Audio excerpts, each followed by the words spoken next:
Welcome to another episode of the Tim Ferriss Show. Thank you for tuning in. I'm going to start with a quote. This one is from Steve Jobs. Your time is limited, so don't waste it living someone else's life. Good advice. The second thing I'm going to give you to start off is a probably useless way to remember how large Mount Fuji is. And that's 12,365 feet in terms of altitude. And the way you remember that is 12 months in a year, 365 days in a year. So you're welcome. This episode features Dan Carlin. Dan Carlin is hugely impressive to me, which is obvious when you listen to my initial ramblings. And I am clearly nervous and I stumble over a bunch of words, which is hilarious. So I hope you enjoy that awkwardness. Dan has done many things in his life. He's been on radio, he's been on television, but the way I came to know him was through Hardcore History, which is an incredible podcast. And you should put aside for the moment any reservations or doubts you have about a podcast based on history. Of course, this podcast, the Tim Ferriss Show, is about deconstructing excellence. And if you listen to one episode of Hardcore History, you will realize how absolutely stupendous and amazing Dan Carlin is. So we get into, among other things, his early beginnings, stumbling in the beginning, first versions of the podcast, how he grew into it as a full-time profession, his influences, his habits, his rituals, the things that he would do differently, the things that he would tell himself when he was 20 years old, and on and on and on. The point being to pull out tactics, routines, tools that you can use, not only in podcasting, but well outside of podcasting, because people who are good in a particular arena tend to have a lot in common with people who are the best in other arenas. As always, this podcast is supported by you guys. So if you do like this podcast, please visit 4hourworkweek.com/books. That is the home of the Tim Ferriss Book Club, where I list a handful of books that have had a huge impact on my life, my career, and I guarantee you'll be extremely impressed and happy with them. It's not too many, and they'll link through to Amazon where you can take a look at these various books and audiobooks. So it's 4hourworkweek.com/books. Without further ado, hope you enjoy the podcast, and thanks for listening. Optimal minimum. At this altitude, I can run flat out for a half mile before my hands start shaking. Can I ask you a personal question? Now would seem an appropriate time. What if I did the opposite? I'm a cybernetic organism, living tissue over a metal endoskeleton.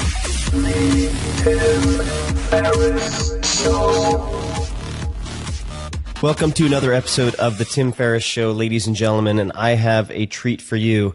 We have Dan Carlin on the phone, and Dan, I have to tell you, I have had some fantastic folks on this podcast so far, and I've met a lot of people in my life, and I have been so nervous about this particular conversation for weeks now. And the part of the reason is there are very few podcasts that I actually listen to on a regular basis, and I'm hoping that by the end of this conversation, everyone who listens to this will at the very least listen to one full episode of Hardcore History. And this is somewhat akin, given that I'm a novice in the podcasting arena, to me getting in front of a crowd of tens or hundreds of thousands of people and trying to, say, have a pass with a famous NFL quarterback or do a foul shot competition with a top NBA player or something like that.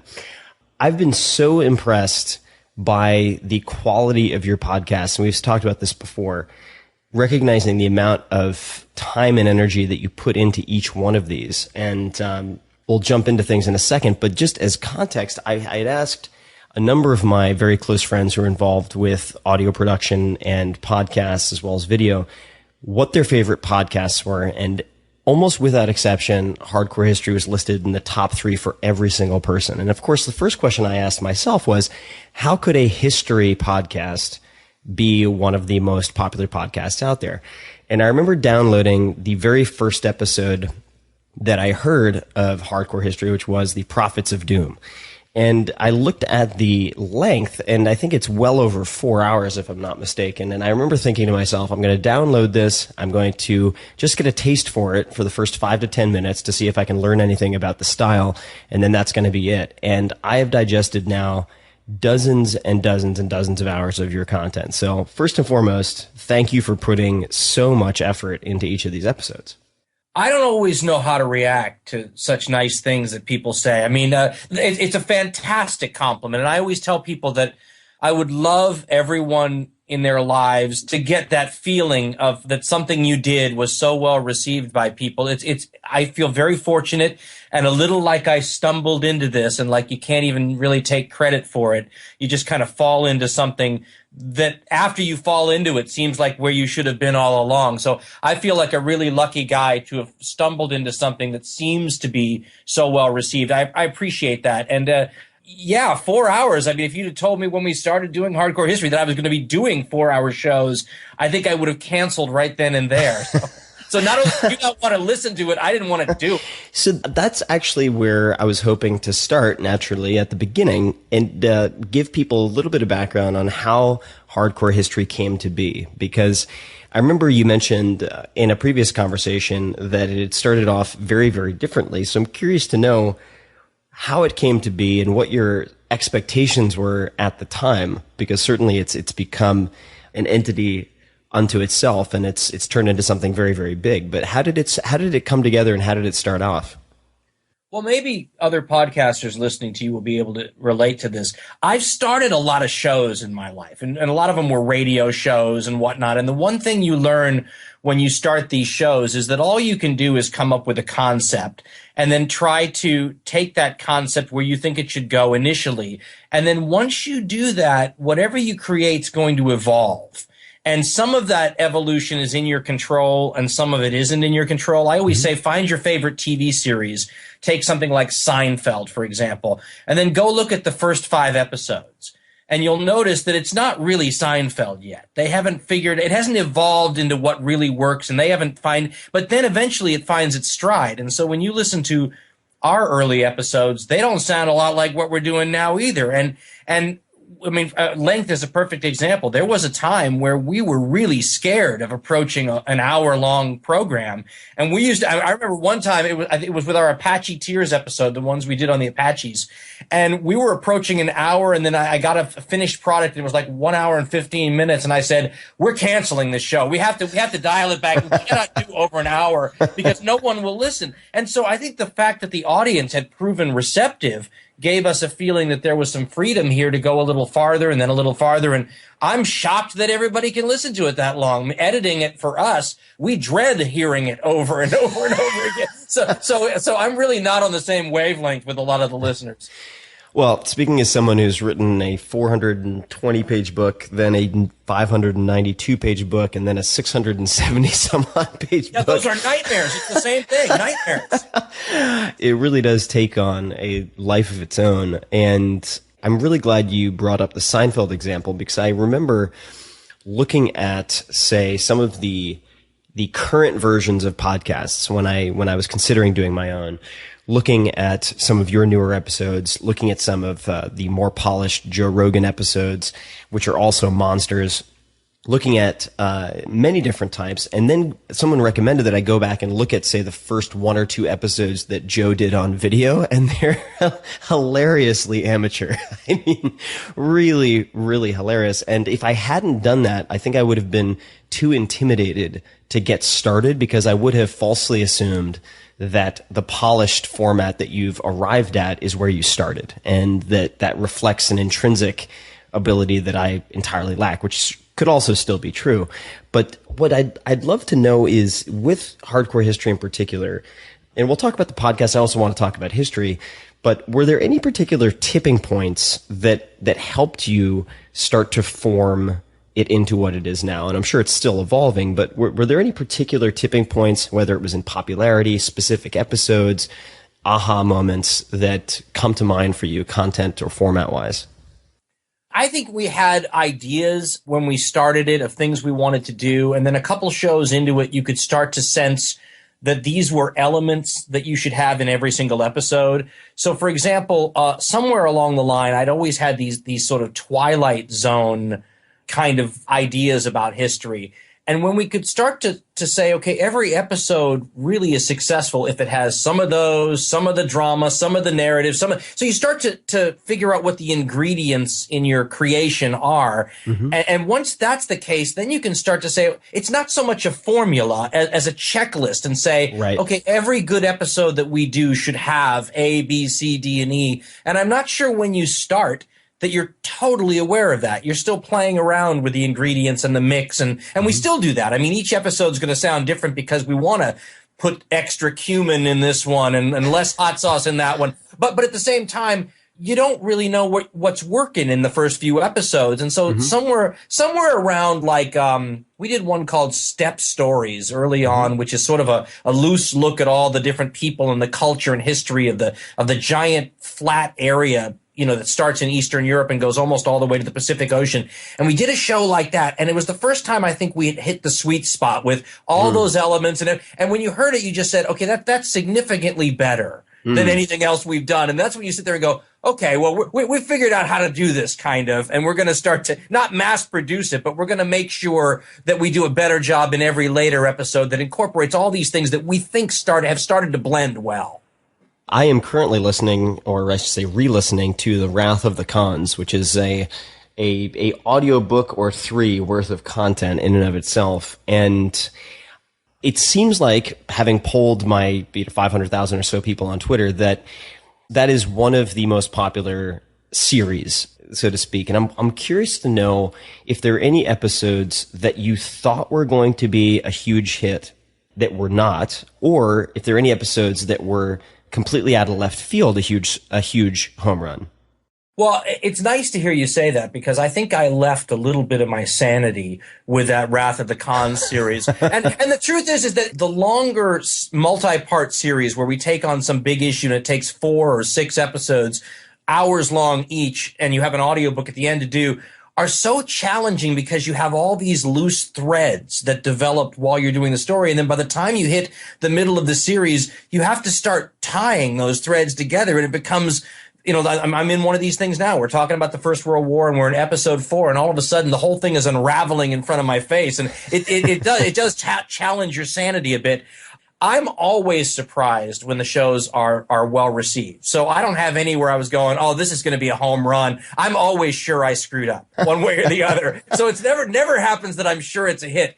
Oftentimes I release something and I just brace myself for what I'm sure is going to be this negative response. Prophets of Doom. That you liked. I did a thing at the end where I said, I heard it. It was like a disclaimer saying this didn't come out the way I wanted, and people liked it anyway. So that's usually what happens. I'm a little bit more of a perfectionist. I was reading a book the other day on the Rolling Stones, and they have this picture in it of their guitarist, Keith Richards, just hanging over this audio board, and you can see he's been up for like days, and they're on like the 100th take of this song, and this album is overdue, and I thought to myself, it's not all that different than what we're doing here. And so I'm always sure that this next show we're going to release is going to destroy our brand forever, and that I'm never going to live up to the hype, and that the sanity has been left in the studio somewhere. Prophets of Doom is a perfect example. The Apache Tears show, where I think it was the first one, either we were near or over an hour. I was sure people were going to freak out about that. So pretty much every episode I release, I'm sure that's the end. We screwed it up.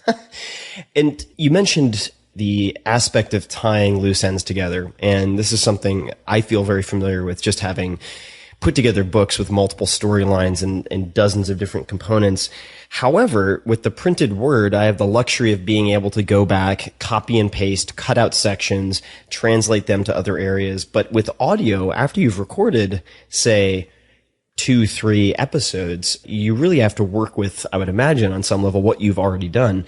So I'd love to hear how on earth you prepare for these things, what the process currently looks like, because when I listened to the Prophets of Doom, and at the end, like you said, the disclaimer came out where you say that it didn't really turn out the way you expected it to or wanted it to, and that you'd actually recorded, and I have to just hear it from the horse's mouth here, recorded a complete version of that episode that you then scrapped. I just couldn't fathom taking the time to record that and then scrap it and start over. I mean, it just blew my mind.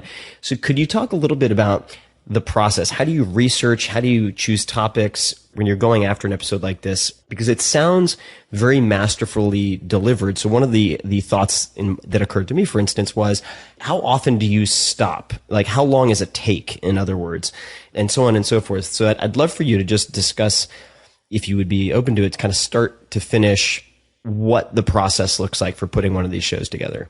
Well, let me back up because you talked about doing a book, and there are similarities when you do these really long podcasts, and especially these series. We have a name for it in house. I call it the Blue Room, and the Blue Room is when you've heard the piece so often, and this happens with reading too. So I'm sure you have the same problem with books, where you've now seen it so often that you lose the ability to absorb it the way a new listener would or a new reader would. Definitely, and it destroys your ability to judge what you have. So, I mean, it's the only time I get jealous of like the TV networks and stuff where they're able to bring in test audiences and show them something that they put together and just say, okay, so what's your reaction to this? Because they have the same problem we do, right? They get the Blue Room, but they have the chance to expose a few people to it and say, okay, is this good? We've lost all sense of direction on this. Now, the bad part of that is then the audience can start driving it. And you don't want that either from a creative sense. But when we hit where we are in this show now, I haven't the slightest idea if it even makes sense anymore. Or like you'll hear something and you'll go, this sounds remarkably similar to something I think I said 7 hours ago in part 2. And so you and like you said, at least it's easier to do that in the written sense, but the same problem exists. So when you say, how do you do these things? The reason it gets complicated where we are now is that I have to write some of that stuff down and say, no, you talked about this already. Don't talk about this again. Mm-hmm. Right. As opposed to saying what I'm going to do. And it's part of keeping don't cross the streams, like they said in Ghostbusters. It's trying not to cross tangents and streams. And the only part that's a saving grace in the episode we're doing now is in the First World War, things are repetitive. And it's actually a part of the story. That's how people at the time felt. Like, oh my God, we're still going through it's the same movie over and over again. So if I make the listeners feel that way in the show, the cop-out is going to be able to say, and I'm going to say it, well, now you feel just like the people in the story. So if I sound repetitive, we were after that. So if you ask how I do it, I really do. I pick subjects that I already know about. Mm-hmm. And then I begin the research from there. Because I always tell people, someone will say, can you please talk about the history of Southeast India or something? And I'll say, you don't want me to talk about that 'cause I don't know anything about that. And you can't educate yourself to a reasonable standard in the short period of time we have. It's enough for me to pick a subject I know a lot about. I know a lot about the First World War, and I've read 50 books since we started this thing. Wow. On top of that, what's amazing to me is how much has changed since I thought I learned about these things. Maybe the 1980s, I was really into that subject for a few years, and you go back and you think, well, there can't be that much more about this 100-year-old subject. Since then, you couldn't be more wrong, right? There's books and revisions and new points of view, and it's insane. So I pick these topics I already have a good foundation for, and I've thrown away, by the way, you talked about throwing away shows. I threw away a show on the Greeks and the ancient Persians. I think I threw away one of the Apache shows. So I've done this before. But I pick something I know a bunch about, and I think about it. And this is the thing that listeners never give me any time for, because basically I'm behind schedule when I start. Mm-hmm. And the listeners are always wondering what I'm doing, but you actually have to sit down a little bit and think. and just sit in the shower and just go, what's weird about this story and what turns me, and that's where you come up with these weird sort of things. And those things are the pillars we sort of build the show around. I always say it's a little like our style is jazz-like, or Led Zeppelin used to have a line for how they constructed their work. They said our format is tight but loose. And that's kind of how ours is, where there are these mileposts that I set that I want to get to. Mm-hmm. But within those mileposts, I have all this room to sort of, go off on a guitar solo for a long period of time, or like tangents. If you can't stand tangents, you can't listen to my stuff, because it's like the tangents are maybe the pillar of the show. We just go off on all these avenues. You couldn't structure it if you tried to write it out that way. It wouldn't work. But I think it does come across perhaps as disjointed sometimes, or maybe this solo's gone on too long and we need to get back to the format or whatever. But I go into the studio with kind of a concept and an approach I want to try to make work. And it doesn't always work out. Mm-hmm. And I'll go in there, and usually coffee used to work so much better for me in the old days, but I'll have a bunch of cups of coffee. I'll get in there and I'll just start talking about it. And usually it's pretty good for a while, and then it breaks down at some point, and that's where I'll stop. And then I'll pick up from just before it broke down the session before, and we'll try to string something together. Now, sometimes I'll go and listen. I'll go, oh, wow, we really left this part out, or, oh, there's a mistake in there we have to fix. And so there's going back and pulling the Rolling Stones in the studio, obsessing over take 99 of, one of their songs. And we do some of that now too. And we do a lot more than we used to, because when you're doing 4 and 5 hour episodes, you can't keep it straight. So we're constantly re-listening to the stuff, and it's become a lot more structured than it used to be. I used to be able to walk in there and say, if we get lucky, I'll walk out of the studio with a whole hardcore history show for you. That doesn't happen anymore. So you sort of run out of gas, I guess is what I'm saying. And when you're planning, let's just say a single episode, not a series, but a single episode that could be 2 to 4 hours in length, how much of what I hear as a listener is scripted out, is written out in long form? What do your prompts look like, or your props, so to speak? Because I'm thinking about how I prepare for, say, a keynote presentation, a 60-minute keynote presentation. There are cases where I'll have portions that are verbatim that I'll memorize just for delivery's sake, say at the beginning and the very end. Then there are, in some cases, bullet points that I use to break, say, a section into 3 parts so that it's easier to rehearse as well as nail repeatedly. But I've been mystified trying to figure out, because I'm just purely guessing, what you have in front of you when you're recording, and sort of generally speaking, how often you take breaks. For instance, say 10 minutes, 20 minutes, 30 minutes. What does that look like these days when you're doing a single episode as opposed to a series? Well, I hope you can tell that there is no script, because there is no script, and we hope that that's why it sounds natural, like it does. Well, the only reason that I ask is because it sounds so polished without the ums and ahs that I'm accustomed to hearing from almost everyone that I've ever heard in long form conversation, that it just seemed like a superpower to not have a script, I guess. So, well, let's understand that there's definitely editing going on there. I mean, I'm sure that we've taken out some ums and things like that before. But I mean, I did radio for a dozen years before I did podcasts, and I did television before then. And ums are a pretty basic thing you work on. It doesn't mean we're free. It just means that I'm less likely to pull an than I might have been. And I always said, we kind of had an advantage when we got into podcasting.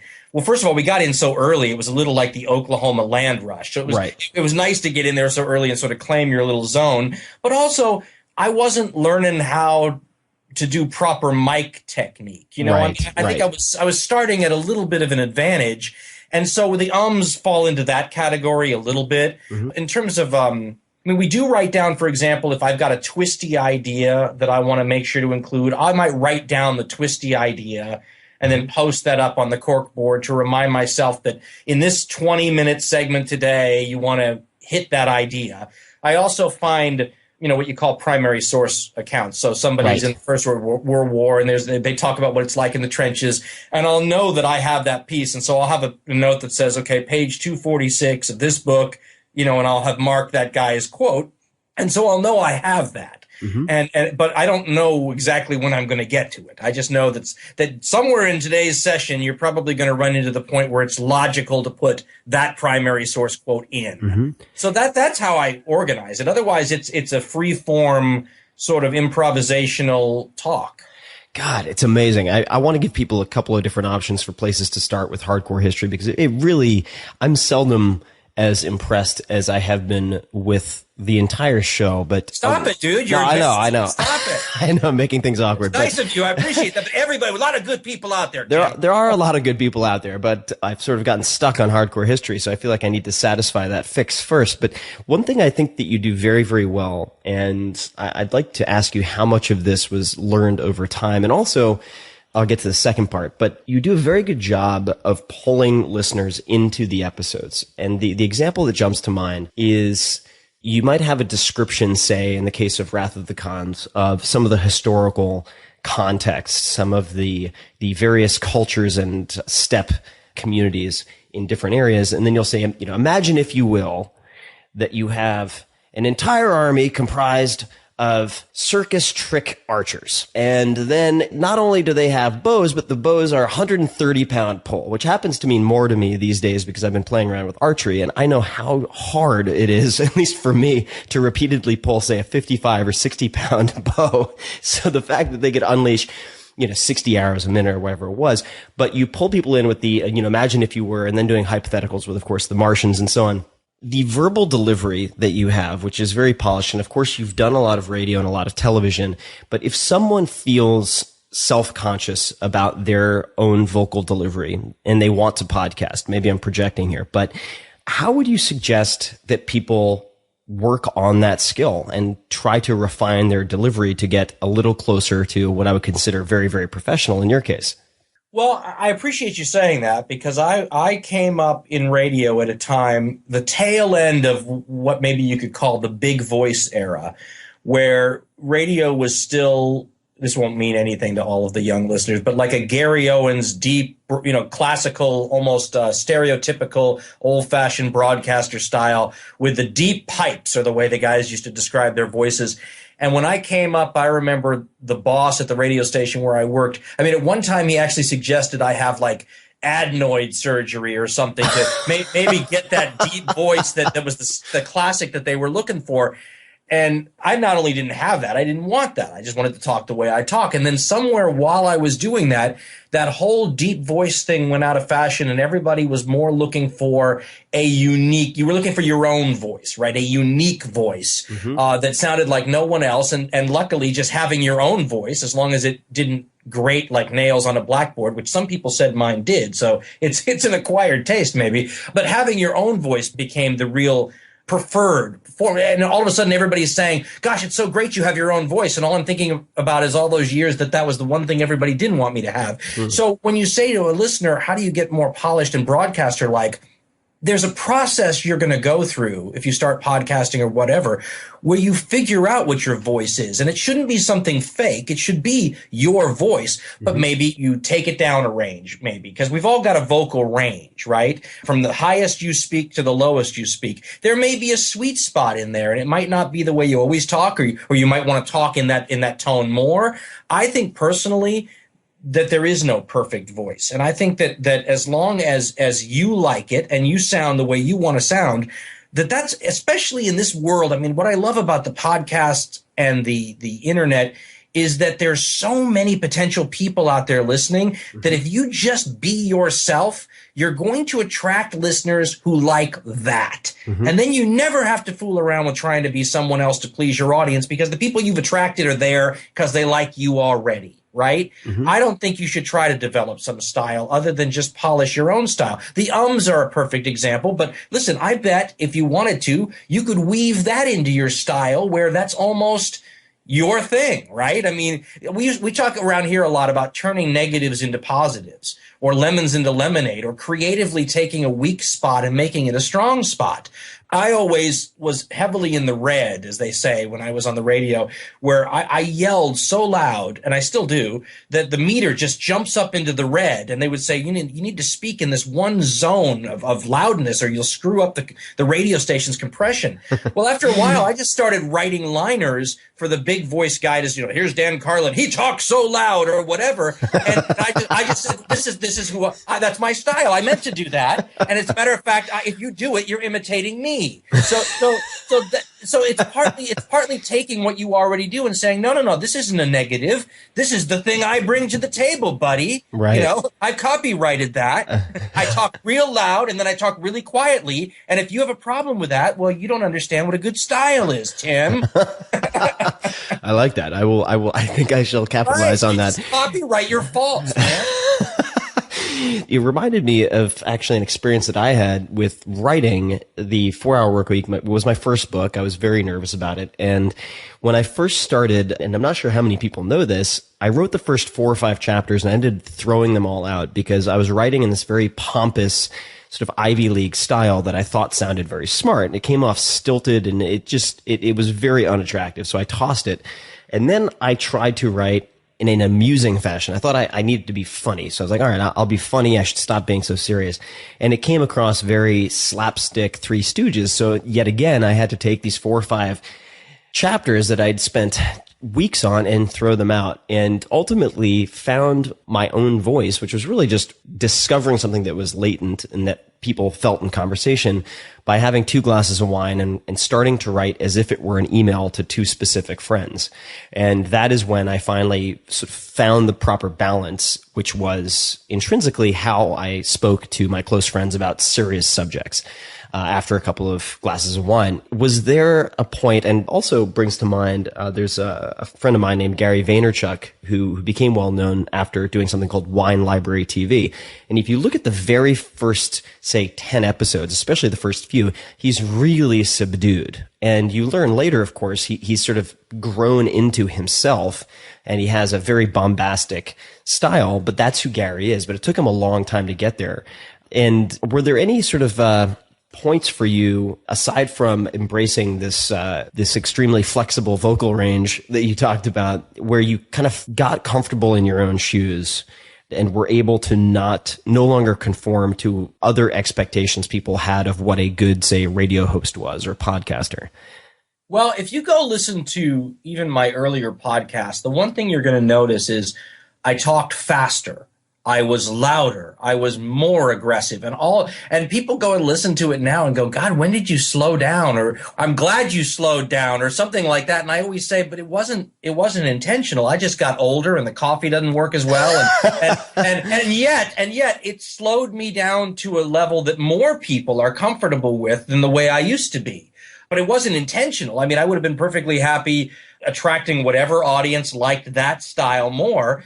But I think there's a natural aging. And I mean, I think you hear it with singers or anyone else, where the style doesn't change because the singer doesn't like singing the way that they used to sing. Their voice is different, and their energy is different. And luckily for me getting older and slower and mellower is easier on more listeners, I guess, than the style I had when I was younger. And I'll tell you what I miss as I get older.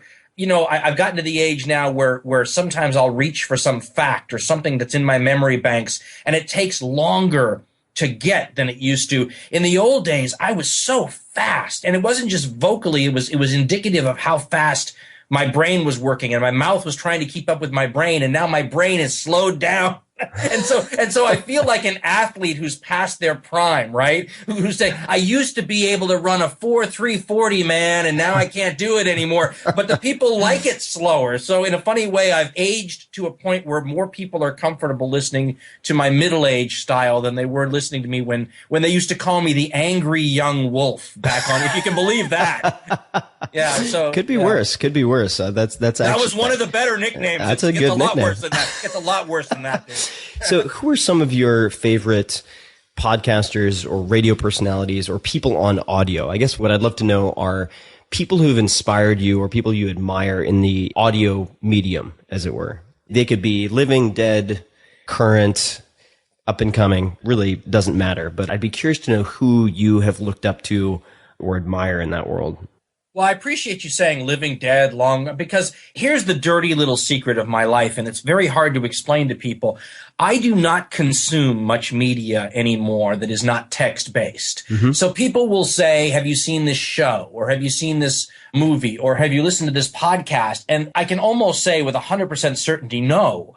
And it's going to get me into trouble. I tell other people, I'm going to rip off some well-known movie or TV show theme or something someday without knowing that I've ripped it off. You know, I almost did once. I did this thing once where I had this great comparison for this one episode we did, and somebody who listened to it before I released it, thank goodness, had to tell me that I was just giving the listeners the plot of Avatar, which was the big movie out then that I hadn't seen. And I thought, that's a great way to stumble into a copyright infringement or look like you're ripping somebody off.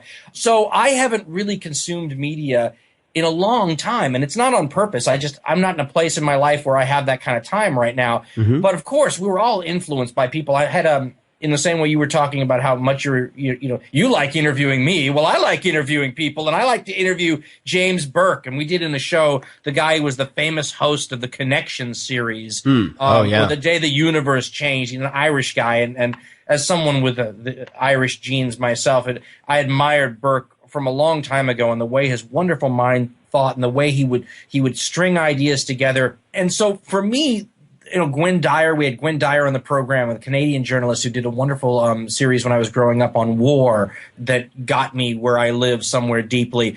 I was an old when I was a TV reporter, I was on a CBS affiliate, and at CBS the soul of Edward R. Murrow sort of runs deep, and so those of us who were serious about reporting, which was not all of us, took a real. That was a really important thing for people, especially of a tradition, history-minded kind of thing, to look up to and to shoot for. Sometimes you aspire to be things that you can never quite achieve, but the attempt to reach those heights, even if you fall short, is a good goal to set. And so those are the kind of people that I look up to. And I think a lot of times when we're doing, especially the Hardcore History podcast, you look at people like Orson Welles and people who were involved in audio when audio was the main medium, and say that those people did a lot of things that we could recreate again. When you talk about like a theater of the mind approach, little known fact, we used to do theater of the mind stuff on the older history shows. And if you listen really carefully, it's crazy because we put this immense amount of effort. It's hard to even describe how much effort, basically composing an audio score for these episodes, but we wanted to make it optional so that you didn't have to hear the score if you didn't want to. So because we didn't know if it was a plus or a minus, and we thought it might be a plus to the people who liked it, but a minus to the people who didn't. So we made it so quiet that you literally have to sit in a room and put your headphones on and crank it up and get into it, candles on or whatever the listeners do, and then you can enjoy it. But if you're in your car or on the bus or what, you won't hear it. And people loved that. It was all theater of the mind, and that's the way I loved it too. If I could do it any way again, I would throw the theater and the optional theater of the mind stuff back in it. But it was like doing an episode after you'd already finished an episode.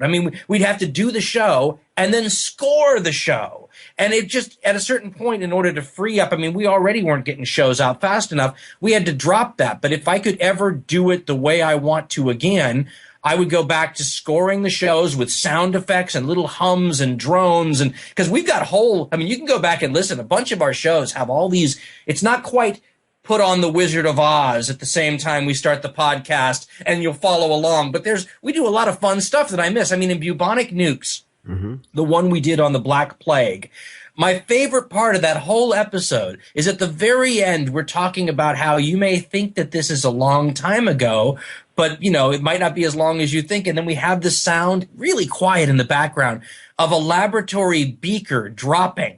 And then you hear a red alert alarm going off like the CDC lost a flu virus or something. And so I used to love the potential of throwing in the Orson Welles theater of the mind type stuff. And so when I look back on the greats of the past, at this point, I'm almost looking back at them the way Led Zeppelin looked at bluesmen that they could rip off. I'm trying to find little techniques they could steal that they used to do. But yeah, so I wouldn't say that there are specific individuals as much as, oh my gosh, that's a great show, or that's a great idea. So I'm not listening to a great song. I'm listening to a great riff and going, oh, I love that little drum beat right in there. I could rip that off, or, so right now that's more influential to me than any particular broadcast. But yeah, I loved so much growing up, obviously. You mentioned text. I am a really avid reader, love books, always have. And it's clear that you do a ton of research for these shows.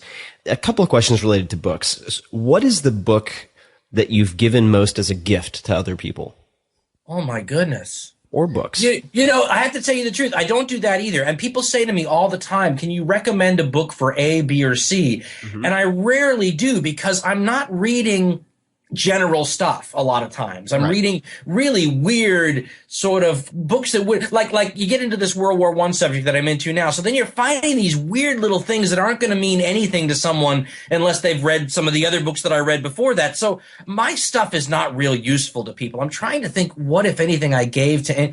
I'm a really horrible gift giver too, Tim. Thanks for exposing all of my weaknesses here publicly. That's why my wife is so fantastic at gift giving. She makes up for me. I'm going to have to pass on that question. Okay, no problem. I don't know the answer. All right, no problem. Bad gift giver. That's my answer. Bad gift giver. Are there any? All right, let's take a different tack.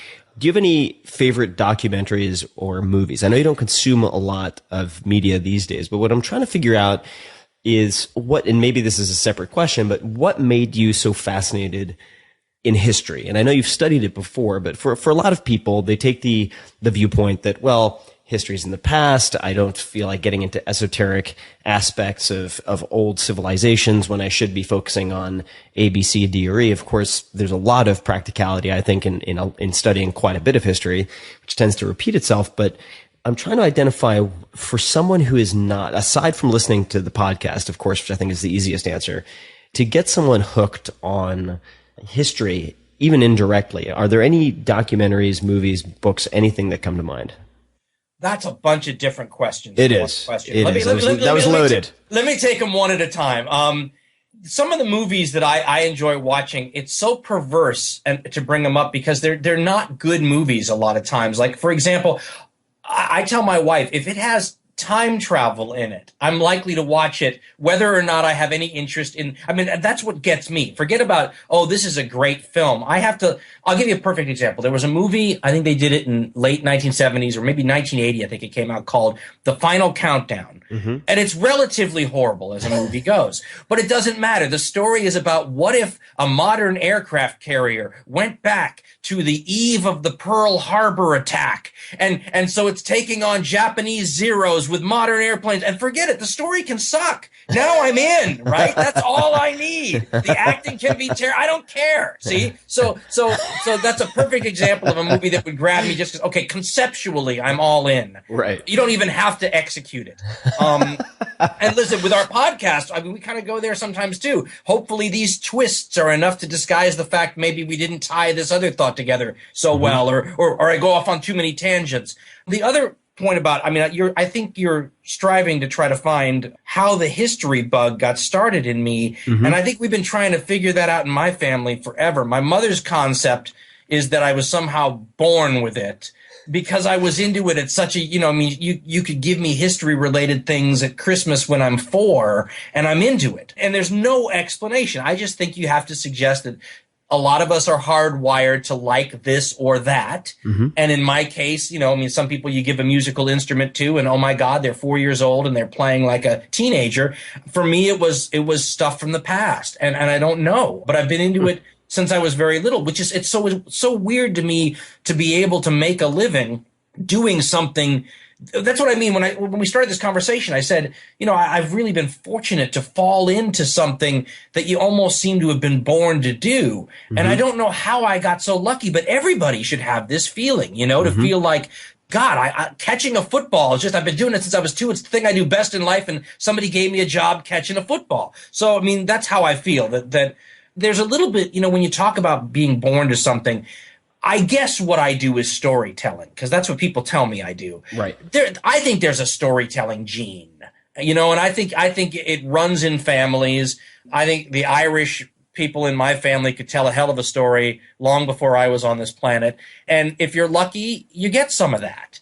And so I think there's a bunch of those elements that just work in our favor, and we're taking our strengths and running with them.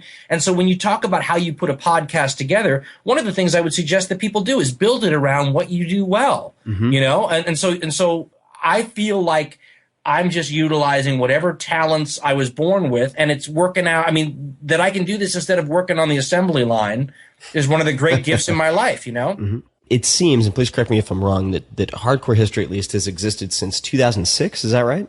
You might know better than I do. Something along those. Somewhere. I think the other podcast is 2005, and hardcore history comes sometime after that. Right. So this, like you said, you've been in this game or in this medium for some time. When did it occur to you that you might be able to do this full time? When did that transition take place, and was there a particular moment that stands out to you when you realized that? People have been telling me for a long time that we could do this, long before I thought we could do this. I had a guy hire me, a tech guy hire me back in 96 off the radio to do our show on the internet. And I looked at him like he was crazy because one, the internet wasn't that old at that point. And 2, the mechanisms didn't exist. And he said, well, that's what my company will do. We'll invent the mechanisms to do this. And you'll be like the test case, right? You'll show people. It never went anywhere. But ever since then, the discussion of how do we put Dan on the internet has been going on amongst people that I just had to trust knew better than I did about that. And the implication always was that you would have more listeners because I was always I always say I was the messed up part of the radio station's day part whenever I was on, because I just was a Martian. I never fit. I mean, I apparently was good enough to stay employed, but I never fit with the rest of the programming. And so the attitude was, that's what the internet's for. You'll be able to reach this mass of people that are above and beyond your normal talk radio show demographic. And that turned out to be true. But the implication was that if you had a bunch of listeners, you'd be an idiot not to be able to figure out one way or another how to make money off of that. For me, what saved me was the listeners. They treated, I mean, I went to a bunch of people before we started asking for donations. We had done the show for years before we asked for any donations or any money or anything. And I went to a bunch of experts I trust in business and law and a bunch of other areas, and I solicited their advice and said, if we ask the listeners to donate to this, will that work?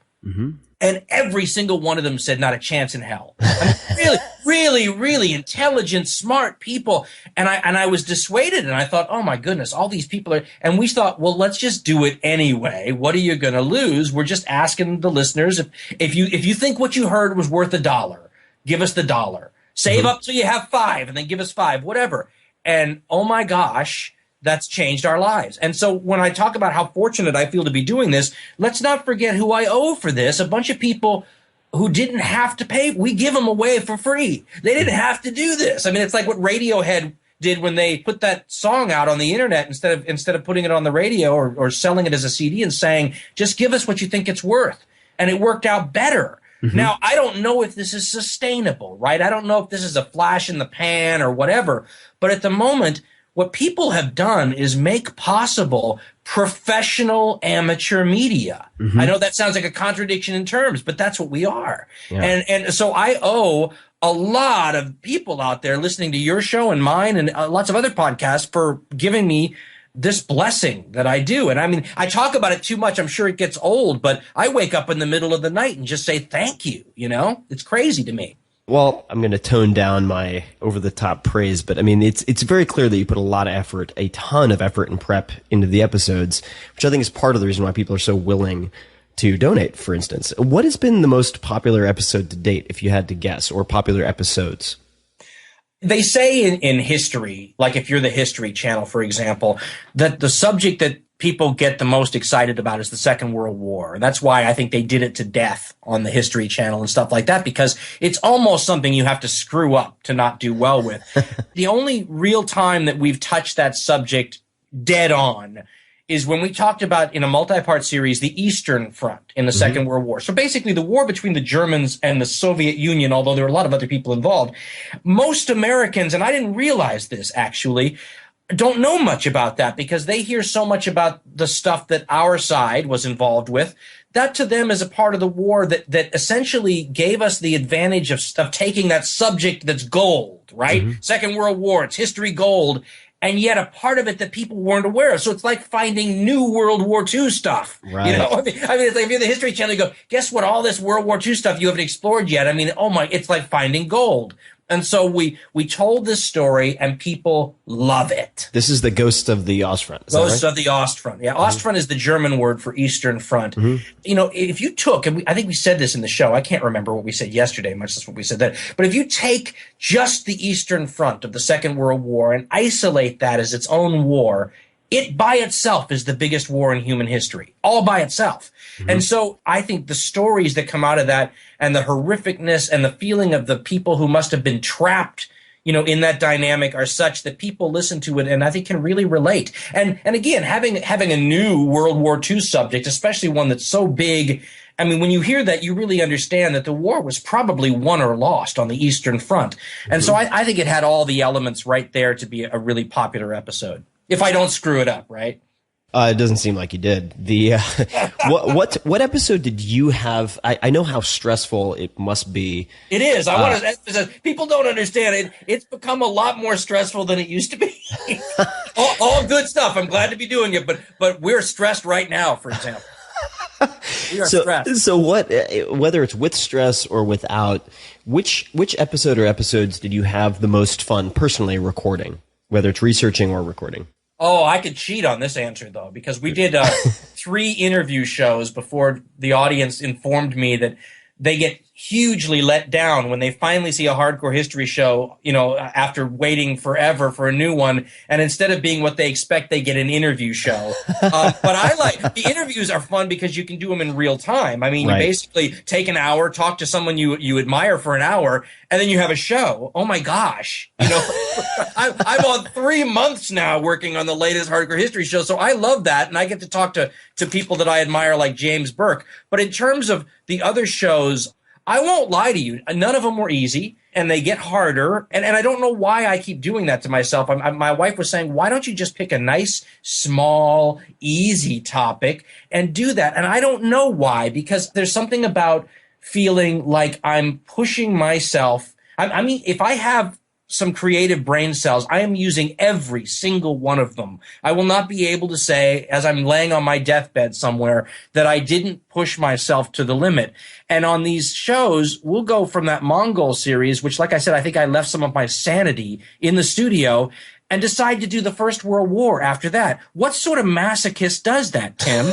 I think we're cut from the same cloth. Yeah, who's doing the thinking in this company? Right.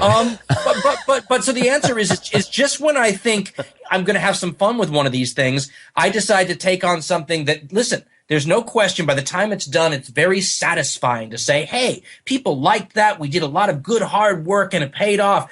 But while you're in the midst of it, and first of all, I'm not sure it isn't going to crumble like an airplane crash. I don't know that we're going to get to show 5 and the whole thing's just going to fall apart. So it's nice when it's over to know that it worked out.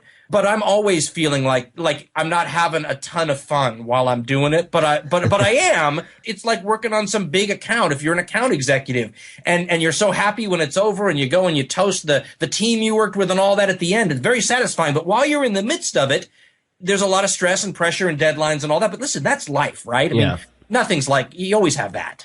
No, it makes me think of my experience with publishing, where after each book, I tell myself, the next book's going to be a short book. I always say that. The next book's going to be a really short book.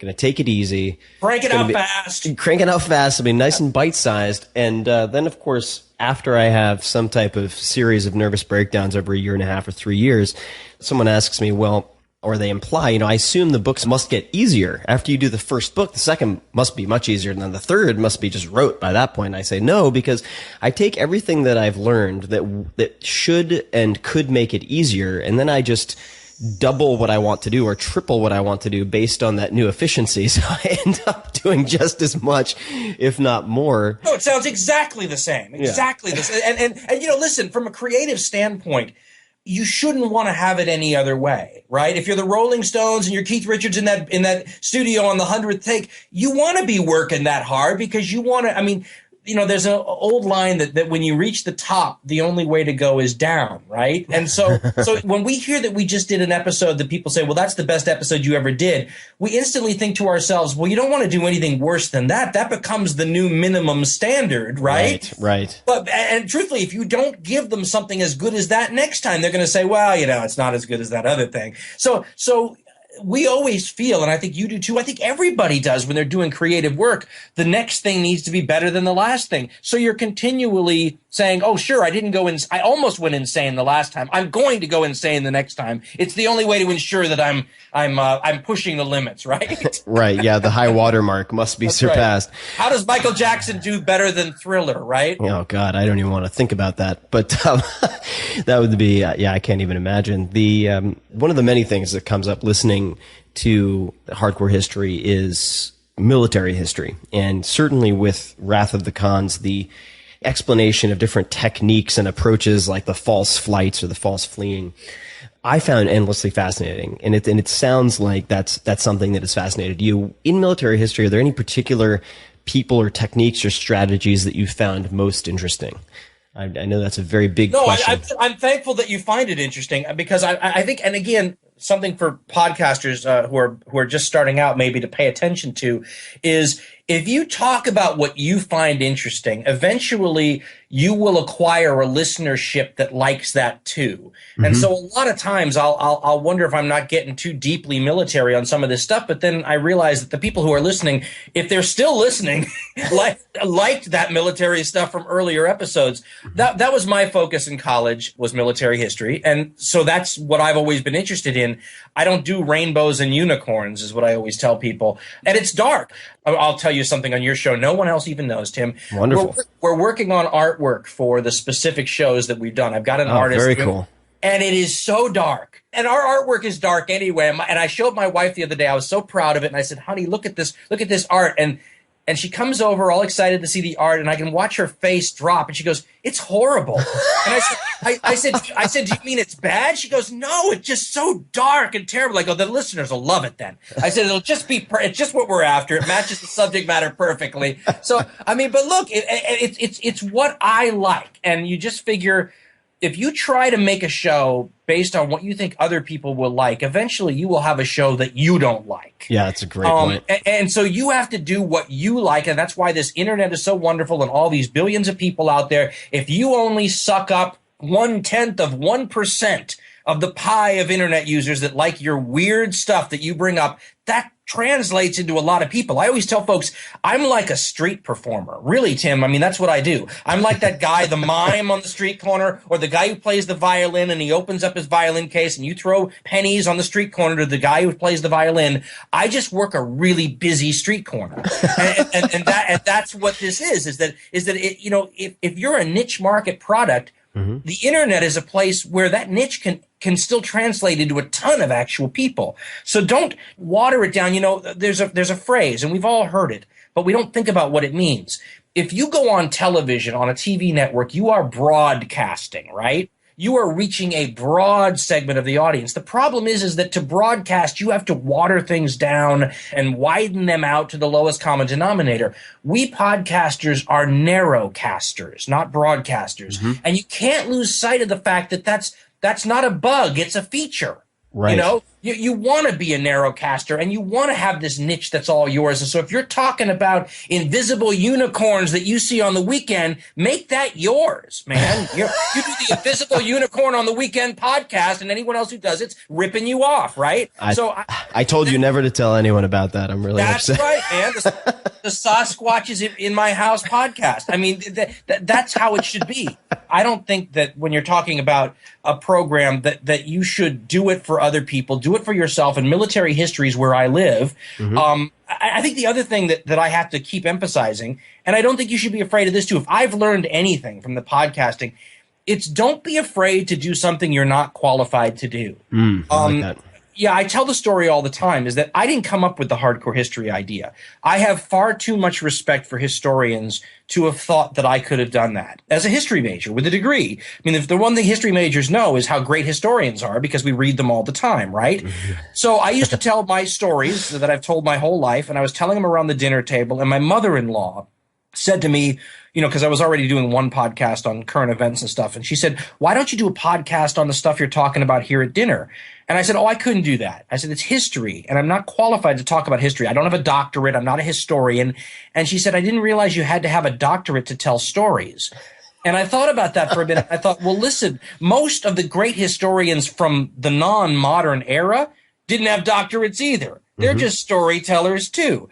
As long as I'm not purporting to be a historian, and as long as I'm using their work, and what I always will say is, let's say there's a historical controversy. I will tell you the controversy, then I will say, well, here's what historian A says about it, and here's what historian B says about it. And I've been surprised how much the listeners like to hear about what's called historiography, which is the process of how history gets written and made and interpreted. They love hearing that. And so you'll actually talk about the different theories. And so I'm not making this stuff up. I'm using the experts to tell you a story, and the story is the part I'm qualified to tell you. Oh no, that's one of the aspects of the show that I most appreciate is that you'll point out the contradictions, and you also talk about the different schools of history. So you'll have certain types of revisionist history. You'll have different political leanings and how they interpret events, say in the Spanish-American War. Found the events in Cuba fascinating, as well as the Philippines, and really helping people to realize the biases at play in a lot of the reporting and writing that we might otherwise assume to be objective. Well, I'll give you a perfect example. And we talked about Rome, ancient Rome in the Republic period. And, the reason that people look at that period and think it looks a lot like our own is because you can see some of the same political dynamics at work, broadly speaking, right? Mm-hmm. Obviously there's a lot of time elapsed. I often say to people, imagine that there's a Fox News in ancient Rome and an MSNBC in ancient Rome. So a left-wing version of events and a right-wing version of events, because what they always say is journalism is the first draft of history, right? Mm-hmm. So then imagine that only one of those narratives made it into your history books, right? Mm. Rome as seen by Fox News, or Roman politics as seen by MSNBC, and how you can tell the Roman story that way. And, and if you do it and you contrast the two views, it sounds even more modern. So I do think that it actually sheds light on the events to point out the different way. I mean, the Apaches, 100 years ago, those are red murderers killing good Christian white settlers. 30 years ago, it's terrible, horrible white people murdering blameless Indian. I mean, you go through these periods where the entire focus and the public mood changes, and we write history a different way. Those are fascinating in and of itself, because it also teaches you that there isn't necessarily truth here. There's just the current perspective that's in vogue. Oh, absolutely. And I'm actually reading a book right now called Dying Every Day, which is subtitle Seneca at the Court of Nero. And it's a very fascinating account of Seneca that tries to reconcile at some level the opposing views and mythologies and facts surrounding this character Seneca, who was a very famous Stoic, but at the same time was very, very wealthy.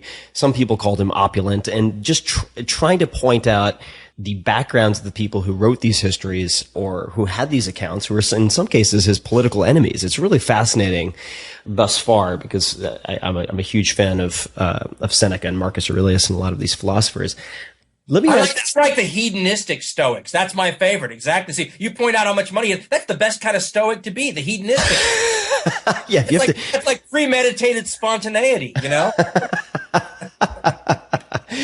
Let me, if I could shift gears a little bit, ask just a handful of kind of rapid fire questions. And I'm having a lot of fun. We could do this for a long time, but I want to be respectful of your time. But I'd love to throw off a couple of rapid fire questions, and you can take as little or as much time answering them as you'd like.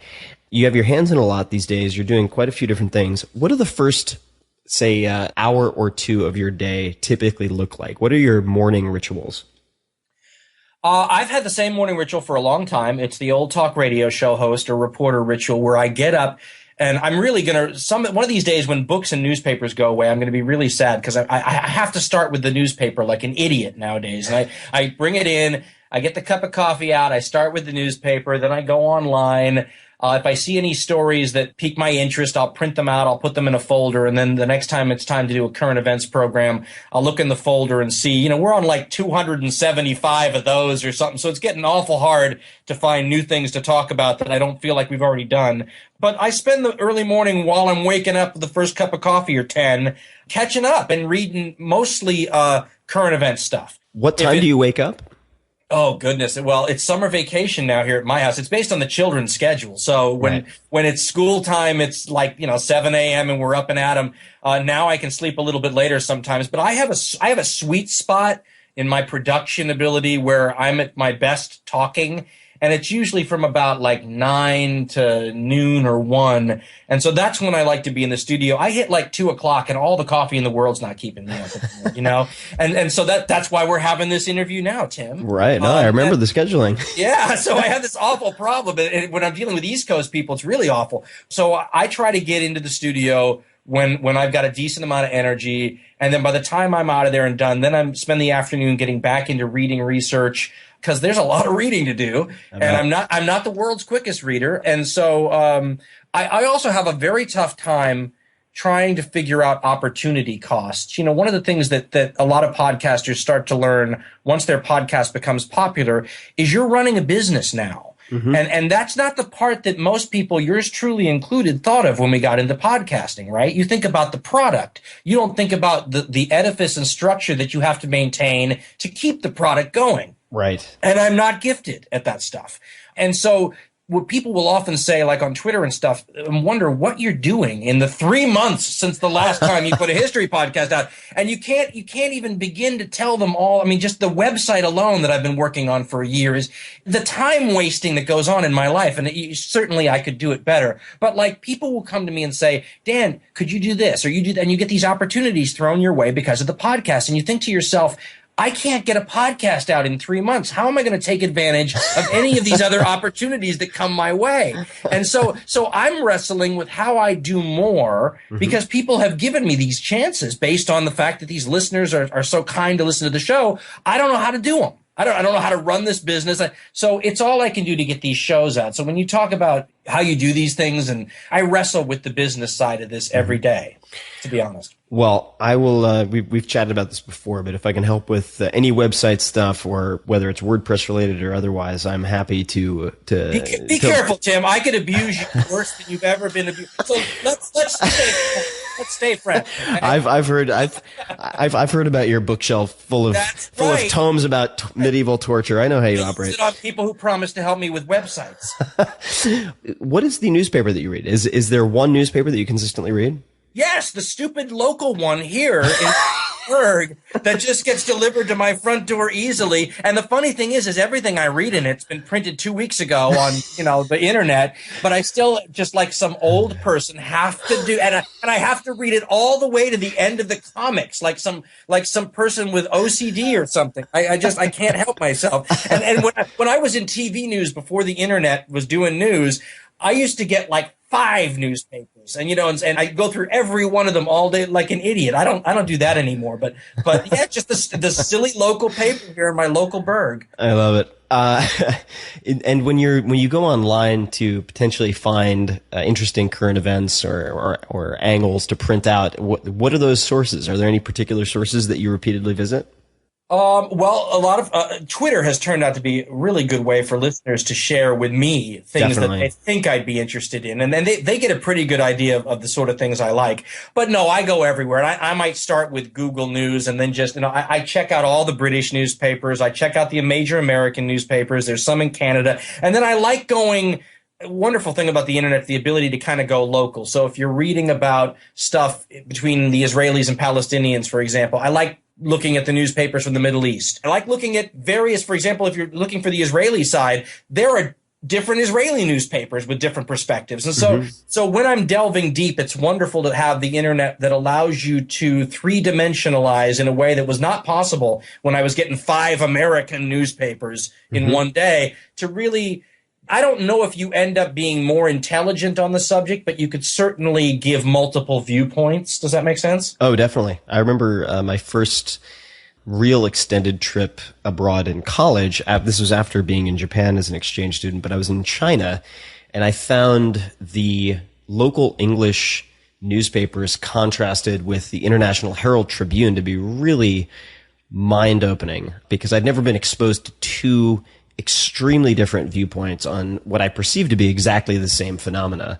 or current events. Really was an eye-opening experience for me. And the Tribune's what we always read when we're out of the country. Yeah. It was basically all I could get my hands on. Yeah, I know. I've been there.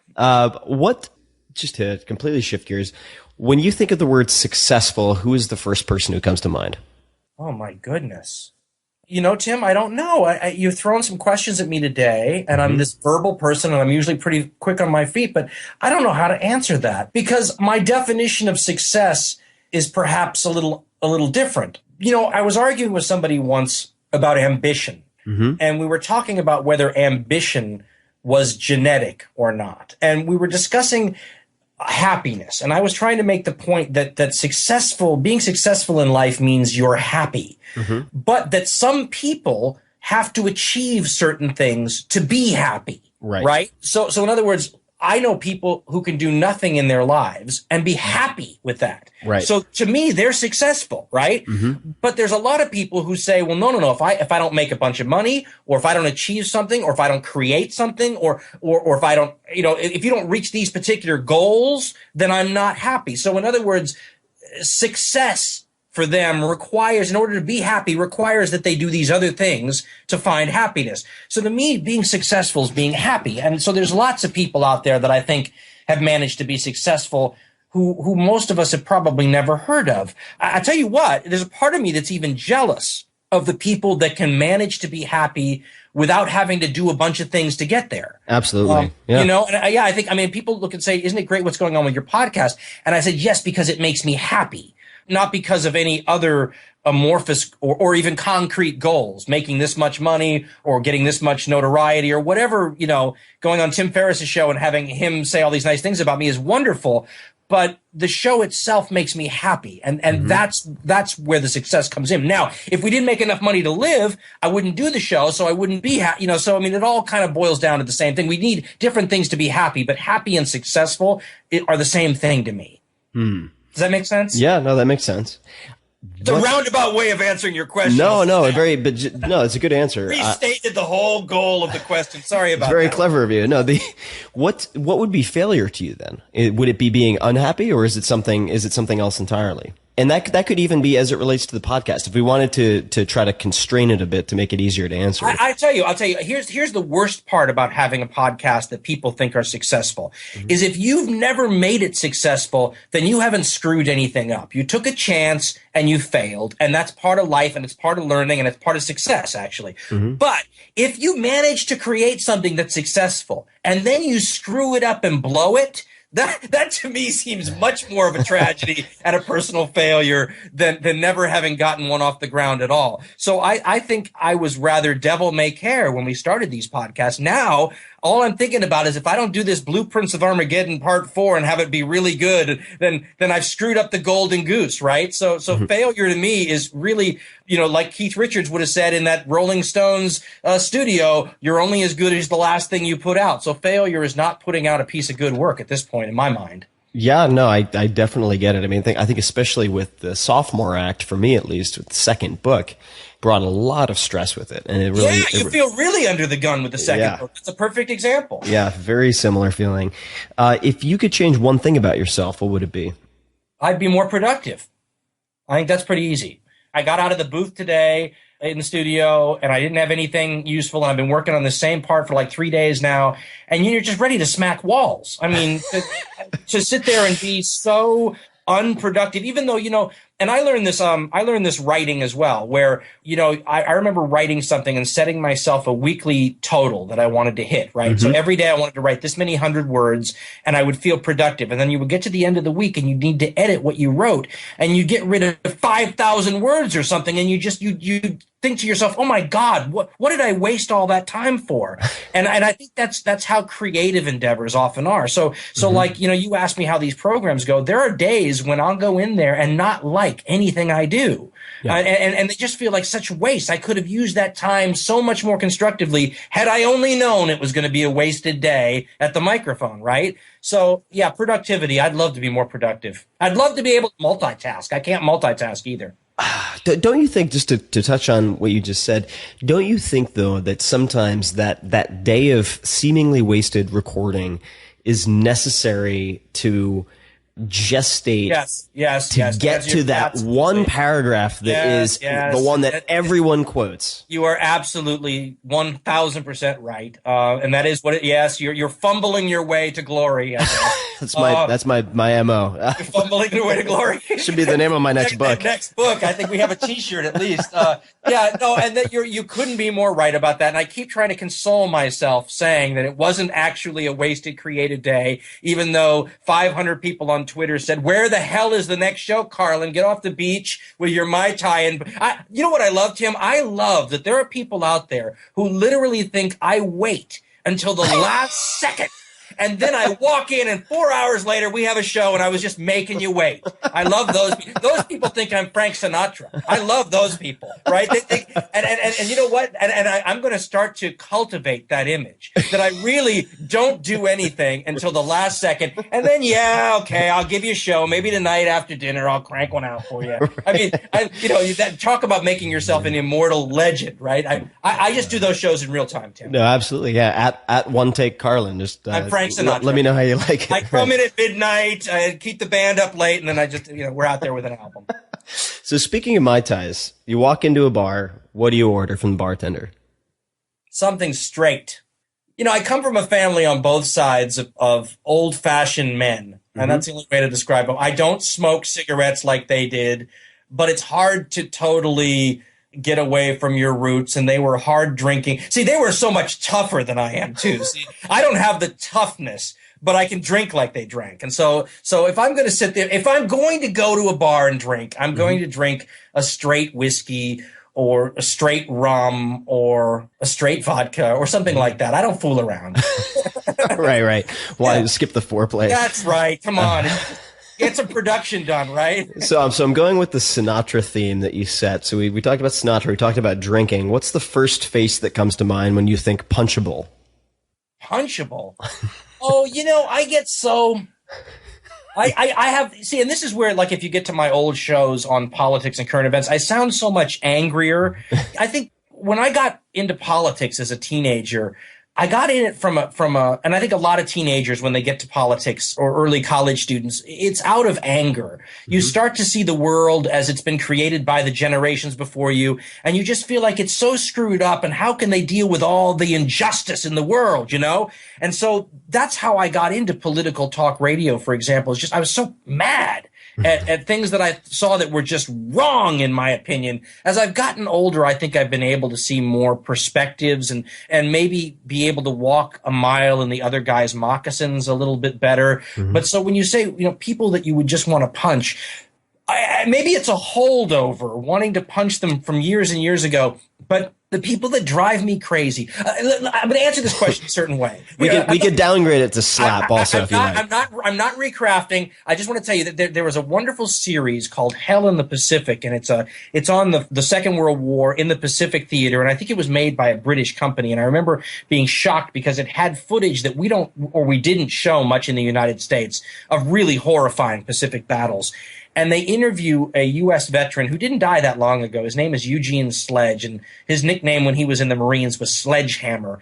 And he went on after he got out of the service to teach a school, a college in, I think it was Georgia. And he's the most soft-spoken, wonderful, sweet Southern gentleman you've ever met. And the whole Hell in the Pacific series starts with him saying that no one who's even yards behind the front line in war knows what it's really like. And nobody who hasn't been up there should be able to send young people off to war. If you haven't been, and he means right on the front lines, you have no place doing that. The people that drive me crazy are the people in American politics who see war as the answer to everything. And I don't even mean war. I mean, some of these, John Bolton's the guy I always use. He's the former American ambassador to the UN.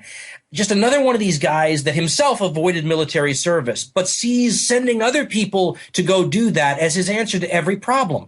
And I guess that just drives me nuts, because as a guy who talks about military history all the time and who hears these accounts of veterans and realizes how often their lives are forever altered, even when they come home in seemingly one piece, you just want that to be such a really well thought out decision when you decide to have people suck up that lifetime of damage for some cause. Just like Eugene Sledge was saying, anyone who's going to send someone off, you've got to have a really good reason. And I feel we've got a lot of people in the public sphere that didn't do this themselves, but for any reason are willing to go send other people. And they just make me angry, like I'm 16 years old and into punk rock, which I'm still into, and mad. And you get Irish, and I'm ready to become a stereotypical, punch somebody in the mouth. And it's really a piece of me that's mostly dead now that comes back and haunts me at moments just at the wrong time. It's It's always at the wrong time. It's always at the wrong time. So speaking of punk rock, what are the most frequently played bands or songs on your, whether it's computer, iPhone, or otherwise? Oh God, I go through phases where I just kill something, and I'll get back into the Dead Kennedys, and then it's like 2 weeks of just nothing but that until I can't listen anymore. And then I'll move to, I've never quite discovered the variety is the spice of life thing. I have to eat all sushi for 2 weeks until I can't have any more. And then, and I don't like sushi, but it was an example. And that's how I am with music. I mean, I would buy back in the days of record albums, the new record album, and play it 200 times and then never want to hear it again. Or, so, and I like all the old stuff too, when you go back to Lou Reed or the Seeds, or to me, even Jerry Lee Lewis is punk rock. To me, that's an attitude, not a sound. Sure. So I just like all those. To me, music is about so much more than the listening experience. That's just a basic philosophy in music. Is it about the technical expertise of the musician or the beautiness of the melody, or is it about tribal drums that get your blood going? And, and I'm much more of the tribal drum person than I am about, I work with a lot of audio people, and for them, they want to hear technical expertise and wonderfully crafted, and I want to hear something from the soul, Oh, for sure. I'm just getting into hand drums, so I'm all about the drums at the moment. There you go. Exactly. It's very emotional and ancient, sort of. Oh, I love it. So last question, potentially. If you could give one or two pieces of advice to your 20-year-old self, what would it be? Oh, I think about this all the time. I remember coming out of the television station where I was a TV reporter, and I was working the night shift, and I had just worked on some stories all day and was just thoroughly unsatisfied with them by the time they hit air. And I remember walking out of the station at midnight, and it was up on the top of this mountain. Beautiful place. And I remember looking out and just saying, oh my God, when am I going to like this? Mm-hmm. When am I going to really be happy with the work that I'm churning out? So I look back on that all the time when I think of where I am now, and just think, if I could go back and just tell myself, don't stress about it.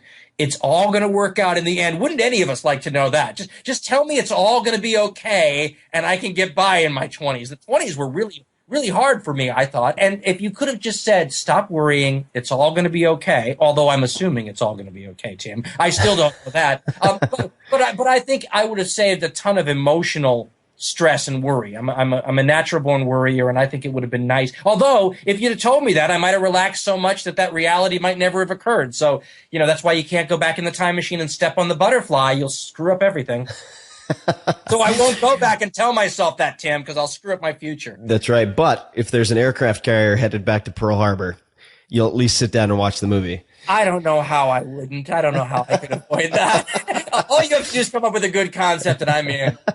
So, Dan, this has been a lot of fun. I want people to listen to more of your stuff. What episodes would you like people to listen to? What's the starter kit? If you want to get people hooked, I have my own thoughts, but what episodes of Hardcore History would you recommend people start with? Well, I wouldn't start with the really old ones because I don't think they are representative of what we've evolved into. It's not that I don't like them. It's just I think that people who liked the really old episodes sometimes missed the way they sounded, and the people that like the current ones don't as much like the old ones. Mm-hmm. So I'd start with something new, just because if you like that, you might get more of it. If you listen to the old stuff, you're not getting any more of that. Right. I think I would simply pick it based on the subject matter. So we have a certain number of shows. We usually leave the new shows up for a year or two or three before we remove them to the paid archives. So we should have a decent mix of things. We do something called Blitz editions sometimes. Mm-hmm. Which were supposed to be shorter, but they aren't shorter because I'm too long-winded. But they turned out to be about slightly different focuses. So instead of focusing on an event, one of the Blitz editions that we did focused on, were people in the old days tougher than we are? And I think the question we asked is, could you beat your grandparents in a war? And then we did another one on, I think we called it Intoxicated Priority. Oh, no, History Under the Influence, we called it. And it was the hidden effect of intoxicating substances maybe on the past. And so those are the way Blitz editions more look at weird subjects like that. And then the other episodes look at historical events. Mm-hmm. So I would say pick one that sounds like it's an interesting piece of subject matter, and then keep your fingers crossed that we pulled off that episode halfway decently. And that's how I would do it. And that's that's the gateway drug into hardcore history. I would say for those interested in my personal recommendations, I have yet to dislike any of the episodes. I think Wrath of the Khans is outstanding. If you're interested in warfare and tactics and the lore of not Genghis Khan but Genghis Khan, I guess it turns out. That's right, Genghis. Then I think that's a fantastic series. The Prophets of Doom, I got to say, I know you weren't happy with it for whatever reason. I know you have your reasons, but no, I'll tell you why. Because I was saving that story. That is one of the great twisted history stories of all time. And I remember thinking to myself, okay, you are halfway to a good show before you say your first words with this story. And so I had really high hopes for how great, because it's just the story itself is so wonderful. You don't need Dan Carlin to make it better. You had too much performance anxiety. I think so. I really enjoyed that episode. You teased the hell out of it in the beginning. I gotta say, I was getting antsy for a little bit in the very beginning, but I was giving you context, though. You have to understand the Reformation for that thing to make sense. Oh no, I love the Reformation, but the lead is fantastic. I'm not going to give away too much of the story. Yeah, I would tell your listener, don't listen to that one. There's too much setup. So I'm going to let people explore. Where can people best find you on the interwebs? Where would you like people to find you online?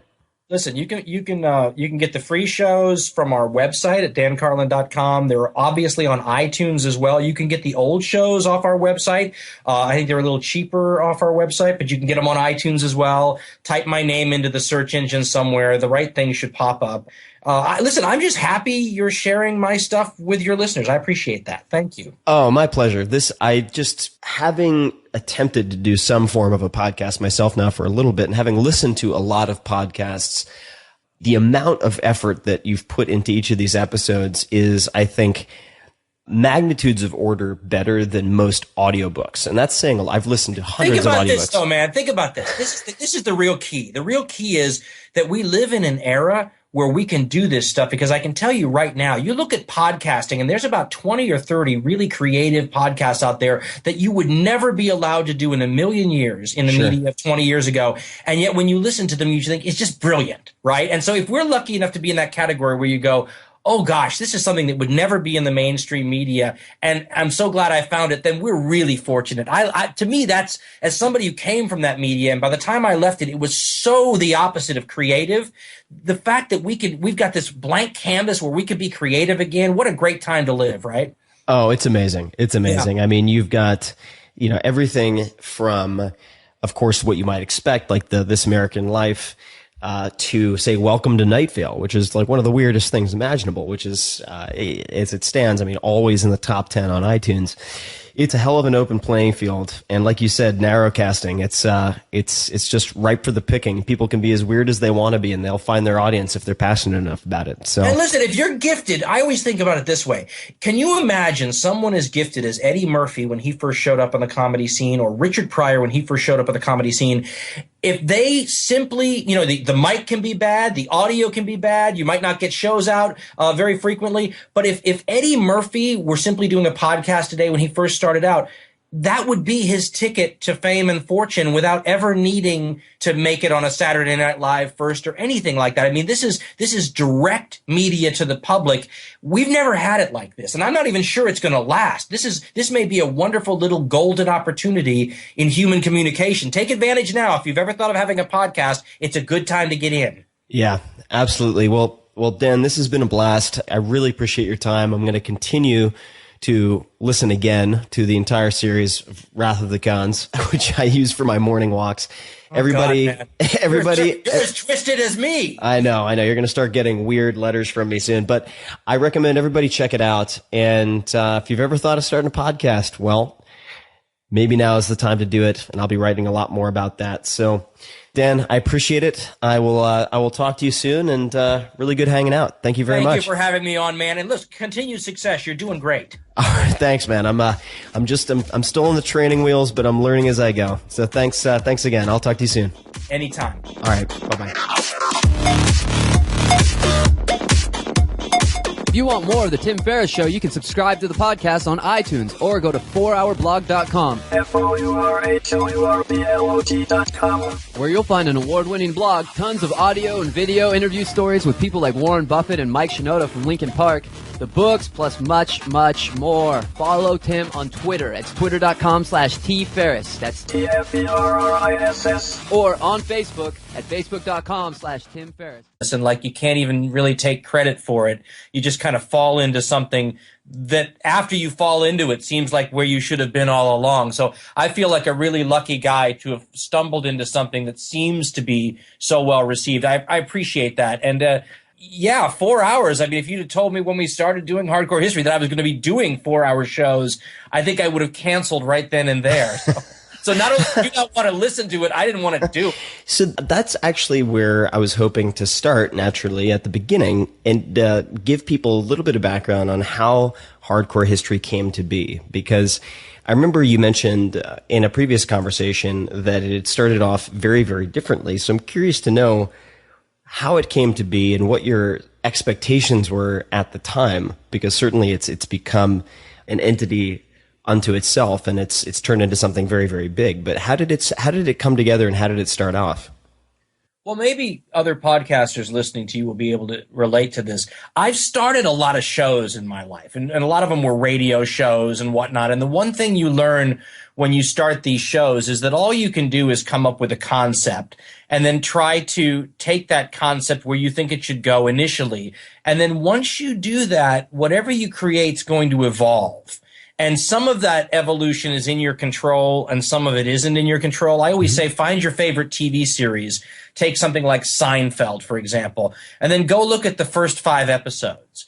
And you'll notice that it's not really Seinfeld yet. They haven't figured, it hasn't evolved into what really works, and they haven't but then eventually it finds its stride. And so when you listen to our early episodes, they don't sound... Given that I'm a novice in the podcasting arena, to me, getting in front of a crowd of tens or hundreds of thousands of people and trying to, say, have a pass with a famous NFL quarterback or do a foul shot competition with a top NBA player or something like that.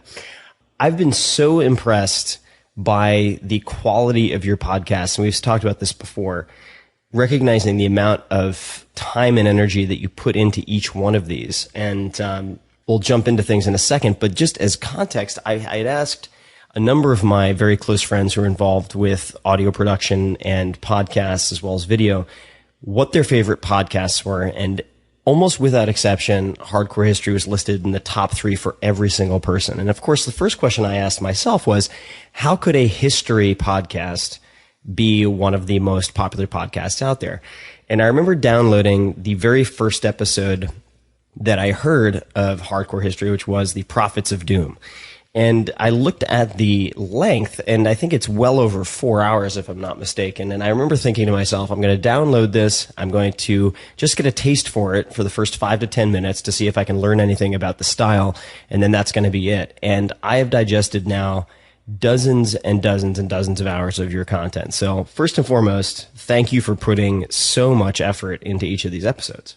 I don't always know how to react to such nice things that people say. I mean, it's a fantastic compliment. And I always tell people that I would love everyone in their lives to get that feeling of that something you did was so well received by people. I feel very fortunate and a little like I stumbled into this, a lot like what we're doing now either. And I mean, length is a perfect example. There was a time where we were really scared of approaching an hour-long program.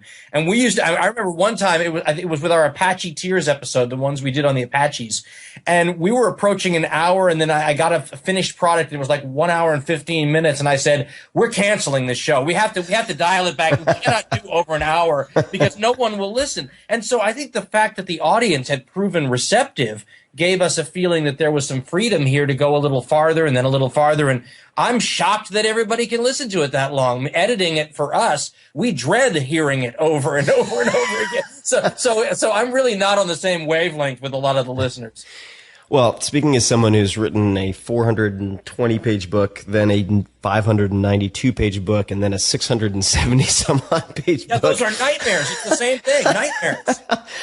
It really does take on a life of its own. And I'm really glad you brought up the Seinfeld example, because I remember looking at, say, some of the current versions of podcasts when I was considering doing my own, looking at some of your newer episodes, looking at some of the more polished Joe Rogan episodes, which are also monsters, looking at many different types. And then someone recommended that I go back and look at, say, the first one or two episodes that Joe did on video, and they're hilariously amateur. I mean, really, really hilarious. And if I hadn't done that, I think I would have been too intimidated to get started, because I would have falsely assumed that the polished format that you've arrived at is where you start.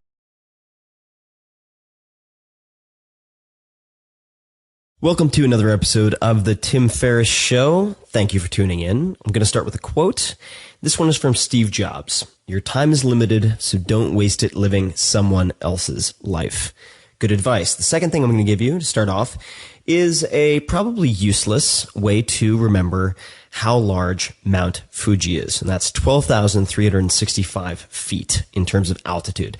And the way you remember that is 12 months in a year, 365 days in a year. So you're welcome. This episode features Dan Carlin. Dan Carlin is hugely impressive to me, which is obvious when you listen to my initial ramblings. And I am clearly nervous and I stumble over a bunch of words, which is hilarious. So I hope you enjoy that awkwardness. Dan has done many things in his life. He's been on radio, he's been on television, but the way I came to know him was through Hardcore History, which is an incredible podcast. And you should put aside for the moment any reservations or doubts you have about a podcast based on history. Of course, this podcast, Tim Ferriss Show, is about deconstructing excellence. And if you listen to one episode of Hardcore History, you will realize how absolutely stupendous and amazing Dan Carlin is. So we get into, among other things, his early beginnings, stumbling in the beginning, first versions of the podcast, how he grew into it as a full-time profession, his influences, his habits, his rituals, the things that he would do differently, the things that he would tell himself when he was 20 years old, and on and on and on. The point being to pull out tactics, routines, tools that you can use, not only in podcasting, but well outside of podcasting, because people who are good in a particular arena tend to have a lot in common with people who are the best in other arenas. As always, this podcast is supported by you guys. So if you do like this podcast, please visit 4hourworkweek.com/books. That is the home of the Tim Ferriss Book Club, where I list a handful of books that have had a huge impact on my life, my career, and I guarantee you'll be extremely impressed and happy with them. It's not too many, and they'll link through to Amazon where you can take a look at these various books and audiobooks. So it's 4hourworkweek.com/books. Without further ado, hope you enjoyed the podcast, and thanks for listening. Optimal minimum. At this altitude, I can run flat out for a half mile before my hands start shaking. Can I ask you a personal question? Now would seem an appropriate time. What if I did the opposite? I'm a cybernetic organism, living tissue over metal endoskeleton.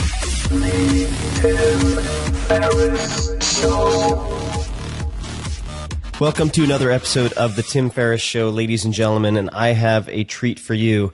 We have Dan Carlin on the phone, and Dan, I have to tell you, I have had some fantastic folks on this podcast so far, and I've met a lot of people in my life, and I have been so nervous about this particular conversation for weeks now. And the part of the reason is there are very few podcasts that I actually listen to on a regular basis, and I'm hoping that by the end of this conversation, everyone who listens to this will at the very least listen to one full episode of Hardcore History. And this is somewhat akin